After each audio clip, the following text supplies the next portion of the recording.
कहता था जब डायनासोर धरती पे राज किया करते थे, वे उसी धरती पे चले जिस पे हम आज चलते हैं। उन्होंने भी इसी धरती का पानी पिया और इसी धरती पे अपनी लड़ाइयाँ लड़ी। लेकिन इन जानवरों ने एक ऐसा दिन देखा जिसके बारे में सोच के ही हम इंसानों के रोंगटे खड़े हो जाएं। धरती के इतिहास में बीते सबसे खौफनाक घंटे। ये कहानी है उस दिन की जब धरती के सबसे विशाल दानव ताश के पत्तों की तरह ढह गए। ये है डायनासोर का धरती पे आखिरी दिन।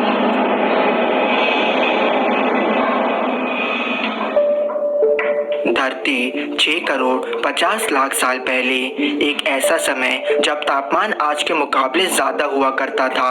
करीब 160 किलो भारी और 12 मीटर लंबे पंखों के साथ टेरानोडॉन धरती की हवा में उड़ने वाले अब तक के सबसे विशाल क्रिएचर हैं। और ये सीधा ऐसे अंडों की तरफ बढ़ रहा है जिसमें से एक ऐसा क्रिएचर निकलने वाला है जो 18 साल बाद धरती का सबसे खतरनाक शिकारी बनने वाला है। ये अंडा है टिरानोसॉरस रेक्स का। टिरानोडॉन इतनी आसानी से अंडों को नहीं खा पाएगा क्योंकि मादा टी रेक्स अपने बच्चों को किसी भी खतरे से बचाने में सक्षम है। लेकिन उस दिन इस अंडों को बचाने का कोई फायदा नहीं क्योंकि अंतरिक्ष से एक ऐसा महाप्रलय आने वाला है जिससे बचना पूरी डायनासोर प्रजाति के लिए नामुमकिन होने वाला था। वहीं धरती से 322 करोड़ किलोमीटर दूर धरती के विनाश की प्रक्रिया शुरू हो चुकी थी। जुपिटर और मार्स के बीच 100 करोड़ से ज्यादा एस्ट्रॉइड एक ही दिशा में चल रहे थे। लेकिन एक एस्ट्रॉइड इन सबसे अलग डायगोनली दौड़ रहा था। वे एस्ट्रॉइड भी कुछ ऐसा वैसा नहीं बल्कि 65 किलोमीटर चौड़ा था और 35,000 किलोमीटर प्रति घंटे की रफ्तार से दौड़ रहा था। और वह दौड़ते दौड़ते एक बड़े एस्ट्रॉइड से जा टकरा जिसके कारण दोनों लाखों नए एस्ट्रॉइड में टूट गए। इन लाखों में से एक एस्ट्रॉइड की दिशा बाकियों से सबसे अलग थी। ये एक ऐसा पत्थर था जो कि 10 किलोमीटर चौड़ा था और जो कि धरती के इतिहास को पूरी तरह से बदलने वाला था क्योंकि ये सीधा सौर मंडल के 5वें सबसे बड़े ग्रह की ओर बढ़ रहा था। एकमात्र ग्रह जिस पे जीवन मौजूद है। जी हाँ दोस्तों, वे एस्ट्रॉइड सीधा पृथ्वी की ओर बढ़ रहा था। वहीं धरती पे 2 टीरेक्स ने मिलकर एक ट्रायसेरेटोप्स को अपना शिकार बना लिया है। यह मांस दोनों टीरेक्स को हफ्ते तक खाना पहुंचा सकता है। लेकिन शायद इन टीरेक्स के पास इतना समय नहीं था क्योंकि इन्हें अंदाजा नहीं था कि मौत अंतरिक्ष से सीधा इनकी ओर बढ़ रही थी। वहीं 4 लाख किलोमीटर ऊपर धरती को बचाने की आखिरी उम्मीद मौजूद है। चांद ने धरती को कई ऐसे प्रलय से बचाया है जिसका प्रमाण हम साफ साफ रूप से चंद्रमा की सतह पे देख सकते हैं। धरती की ओर बढ़ने वाले ज्यादातर एस्ट्रॉइड चांद से टकरा जाते हैं और यह विशाल गड्ढे छोड़ जाते हैं। लेकिन उस दिन किस्मत को कुछ और ही मंजूर था क्योंकि वह एस्ट्रॉइड चांद से टकराने से भी बच गया था। अब इस पत्थर को रोकने की आखिरी उम्मीद भी खत्म हो चुकी थी और अगले 6 घंटे बाद वे पत्थर धरती से सीधा टकराने वाला था। आयरनी देखिए, वैज्ञानिक मानते हैं कि इन एस्ट्रॉइड्स के धरती के टकराने की वजह से ही धरती पे जीवन की शुरुआत हुई। लेकिन जो लाइफ दे सकता है वो छीन भी सकता है। वहीं धरती पर एक एलामोसॉरस का पूरा झुंड खाने की तलाश में निकला है।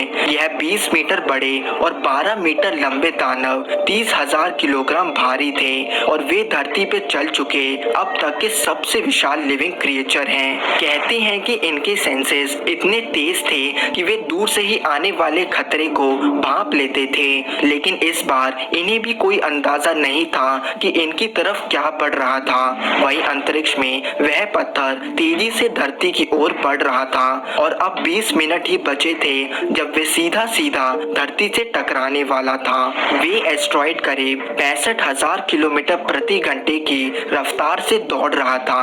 लेकिन वे जैसे ही धरती के पास पहुंचा, धरती के ग्रेविटेशनल पुल ने उस पत्थर की रफ्तार को 65,000 से बढ़ाकर 72,000 किलोमीटर प्रति घंटा कर दी थी। जैसे ही एस्ट्रॉइड ने धरती की एटमॉस्फेयर में प्रवेश लिया, फ्रिक्शन ने उस पत्थर को एक विशाल फायर बॉल में बदल दिया। यह फायर बॉल अब सीधा सीधा मैक्सिको से टकराने वाला था, एलामासोरस के झुंड से कुछ ही किलोमीटर दूर। इस फायर बॉल का तापमान अब 20,000 डिग्री सेल्सियस पहुंच चुका था, जो कि सूरज की सतह से 4 गुना ज्यादा है। पलक झपकते ही वह विशाल जलता हुआ पत्थर धरती से टकरा गया, बल्कि धरती से टकराने से 800 किलोमीटर पहले ही उसकी रोशनी इतनी तेज थी कि उन एलामासोरस ने अपनी आंखों की रोशनी खो दी होगी। कहते हैं कि उस एस्ट्रॉइड का एक्सप्लोसिव फोर्स करीब 100 करोड़ मेगा टन था, जो कि नागासाकी और हिरोशिमा पे गिरे परमाणु बम को मिला के भी करोड़ों गुना ज्यादा शक्तिशाली था। अगर एस्ट्रॉइड समंदर में गिरा होता तो कुछ फोर्स पानी के द्वारा एब्जॉर्ब हो जाता, लेकिन वे सीधा सीधा धरती से जा टकरा। इस भिड़ंत ने धरती को अंदर तक झंझोर दिया और इम्पैक्ट साइट से 1000 किलोमीटर दूर तक का तापमान 300 डिग्री सेल्सियस पहुंच चुका था। जो डायनासोर इस 1000 किलोमीटर के अंदर थे, उनकी स्किन पे मौजूद पानी सीधा भाप बन गया, बल्कि इस ब्लास्ट ने एटमॉस्फेयर में मौजूद मॉइस्चर के हर एक बूंद को चूस लिया। दूसरी भाषा में कहे तो डायनासोर कुछ ही सेकंड्स में जिंदा उबल गए थे।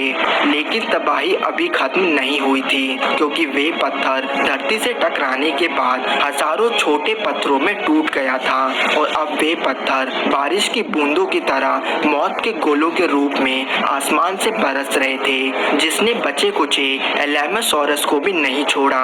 वह पत्थर धरती से इतनी तेज टकराया था कि उसने एक भयंकर भूकंप को पैदा कर दिया था, और भूकंप भी ऐसा वैसा नहीं, बल्कि एक ऐसा भूकंप जिसकी तीव्रता 11.1 थी, जो कि इंसानों द्वारा देखा गया सबसे भयंकर भूकंप के मुकाबले 7 गुना ज्यादा था।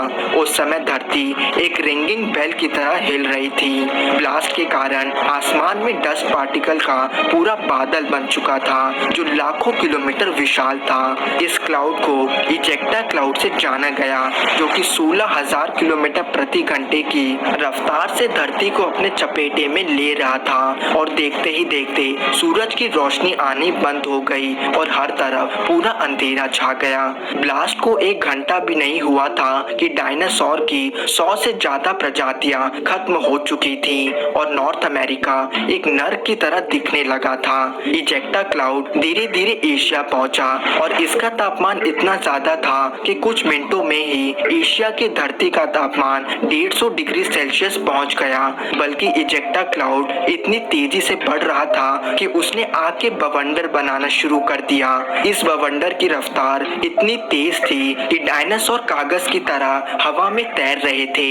देखते ही देखते जंगलों में आग ध्वनि की रफ्तार से बढ़ने लगी और हर तरफ अब डायनासोर की लाशें बिछ चुकी थीं। अब भी हवा में रहने वाले और पानी में रहने वाले कई डायनासोर जिंदा थे, लेकिन उन्हें यह नहीं पता था कि यह तो तबाही की सिर्फ शुरुआत थी।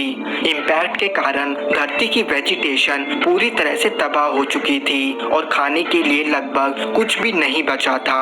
मांसाहारी डायनासोर के लिए तो हर तरफ लाशें थी खाने को, लेकिन शाकाहारी डायनासोर खाने की तलाश में इधर उधर तड़प रहे थे।